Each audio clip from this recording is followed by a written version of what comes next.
Welcome to This Explainer. If you've ever felt this nagging sense of financial imposter syndrome, you are absolutely not alone.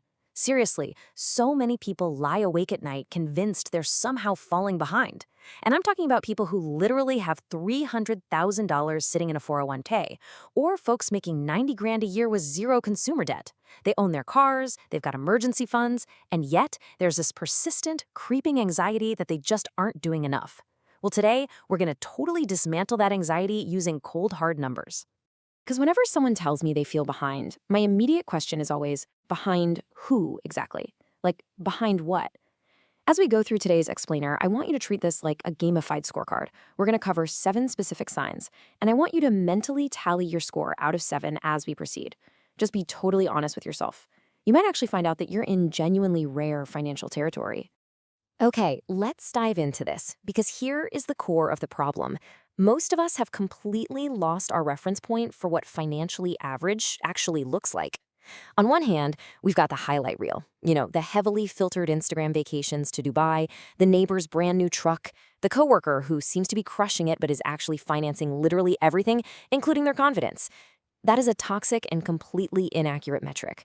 On the other hand, we have the data, the actual statistical reality of wealth. And that's exactly what we're focusing on today to establish our true baseline. Section 1, Mastering Savings and Debt. To kick off our scorecard, we're starting right at the foundation, which gives us the first 2 signs of genuine, measurable financial health. So here's sign number 1, you have a real emergency fund. And honestly, the reality of this shocks people every single time. According to survey data, 57% of Americans cannot cover a basic $1,000 emergency from their savings. Not 10 grand, literally just $1,000. The majority of the country cannot clear that incredibly low bar. So hey, if you have more than a grand just sitting in a savings account right now, congratulations, chalk up your first point. You're already ahead of more than half the population. But I want to reframe this for a second, moving from just the math to the mindset. When you don't have a financial cushion, every single choice you make carries this layer of quiet desperation. You take the very first job offer because you just can't afford to wait, or you put a sudden, unexpected expense on a credit card because you have absolutely no other option. An emergency fund isn't just cash sitting around doing nothing. It's your shield. It's the difference between making rational decisions and making scared, detrimental ones. If you've built yours up, especially if you have that full 3 to 6 months saved, you are genuinely ahead of the game. That brings us to sign number 2, which revolves around this number, 21%. What this means is that you carry zero consumer debt. And I don't mean low debt, I mean zero.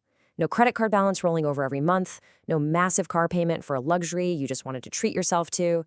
Get this, the average household carries nearly $8,000 in credit card debt, and the average interest rate is north of 21%.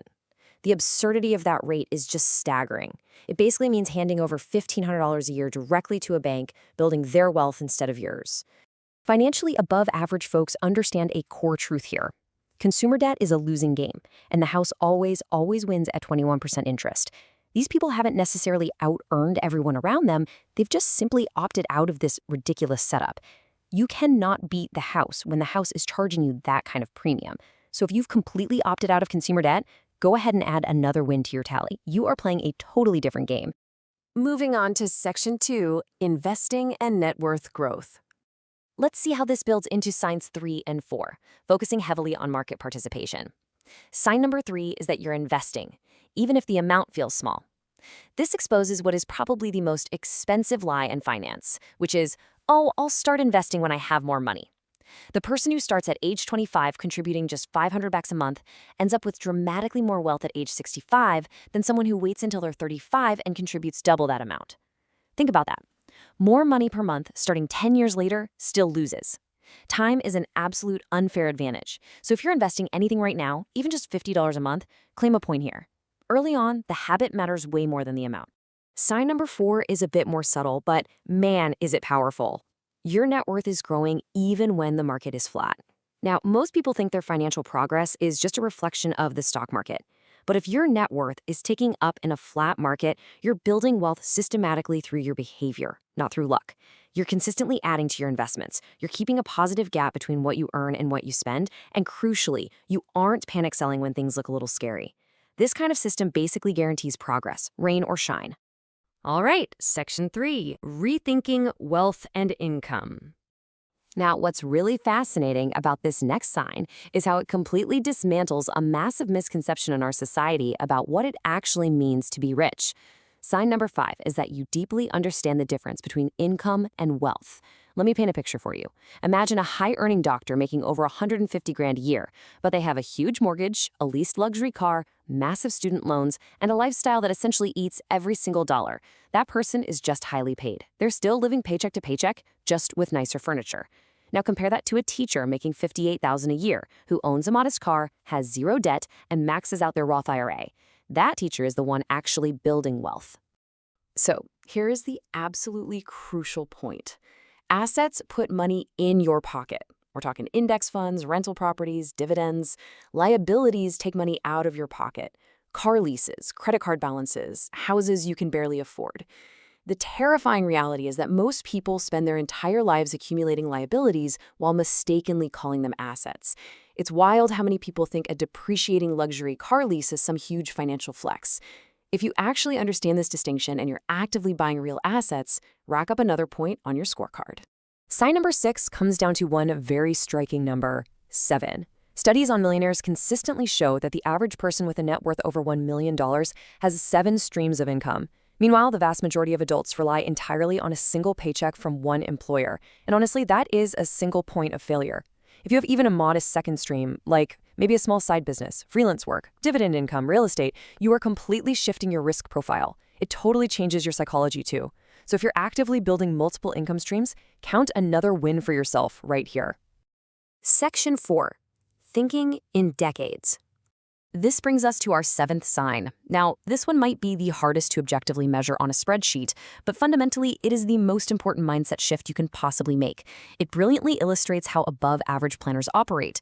Basically, you think in decades, not months. You know, the average person asks, can I make rent this month? Or maybe can I swing a vacation next year? But financially above-average planners project their decisions out over 20 or 30 years. They don't just ask if they can afford something today, they calculate what their portfolio needs to look like at age 75. They've totally escaped the month-to-month survival trap and view their financial life as a long-term continuum. And how do they maintain this 30-year horizon without getting totally exhausted? Simple. They automate their finances. Income arrives, and instantly, savings and investments execute in the background. Then they just live on what remains. Research proves time and time again that if you wait until the end of the month to manually transfer whatever happens to be left over into savings, you will fail. Life happens, right? Unexpected bills pop up. Your willpower gets completely drained. Automating removes willpower from the equation entirely. If this is how your money works, go ahead and secure your 7th and final point.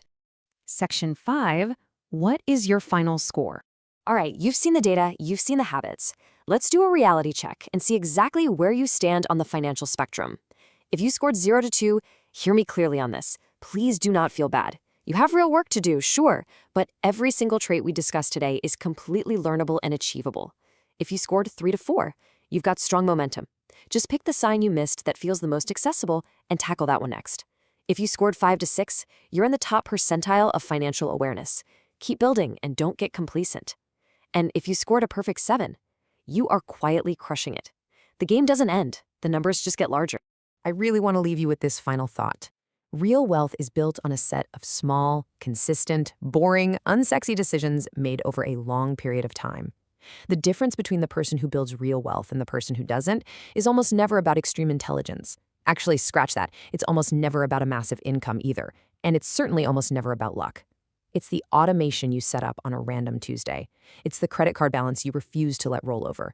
Wealth is fundamentally about behavior. Get the behavior right, and the math will completely take care of itself. So I want to end with a question for you to really chew on. How many of these 7 signs did you hit today? And which one served as your biggest wake-up call? Really think about it, write it down, and use it to align your daily decisions with your long-term interests. Thanks so much for joining me on this explainer. Keep learning, keep building, and I will see you next time.